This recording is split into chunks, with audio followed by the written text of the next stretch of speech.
Good morning বন্ধুরা। দেখুন আজকে সকালে বাজার করতে এলাম মাছ কিনতে। দেখলাম একটা দাদা কুচে মাছ নিয়ে আছে। এত ভালো বড় বড় সাইজের কুচে মাছ, বুঝলেন, দেখে পছন্দ হলো। বন্ধুরা, আমাদের বাঙালিরাই খায়, কিন্তু অনেকে আবার খায় না, মাছটা পছন্দ করে, ভয় পায়, সাপের মতন দেখতে তো, বুঝলে।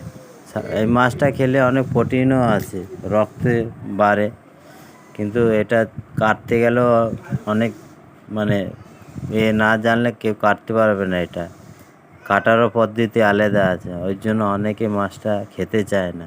মাছটা খেলে অ্যাকচুয়ালি রক্ত হয়, বুঝলেন বন্ধুরা। গুড মর্নিং বন্ধুরা। দেখুন আজকে সকালে বাজার করতে এলাম মাছ কিনতে। দেখলাম একটা দাদা কুচে মাছ নিয়ে আছে। এত ভালো বড় বড় সাইজের কুচে মাছ, বুঝলেন, দেখে পছন্দ হলো।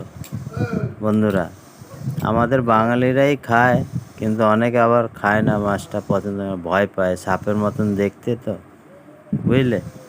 এই মাছটা খেলে অনেক প্রোটিনও আছে, রক্তে বাড়ে, কিন্তু এটা কাটতে গেলেও অনেক মানে না জানলে কেউ কাটতে পারবে না। এটা কাটারও পদ্ধতি আলাদা আছে, ওই জন্য অনেকে মাছটা খেতে চায় না। মাছটা খেলে অ্যাকচুয়ালি রক্ত হয়, বুঝলেন বন্ধুরা।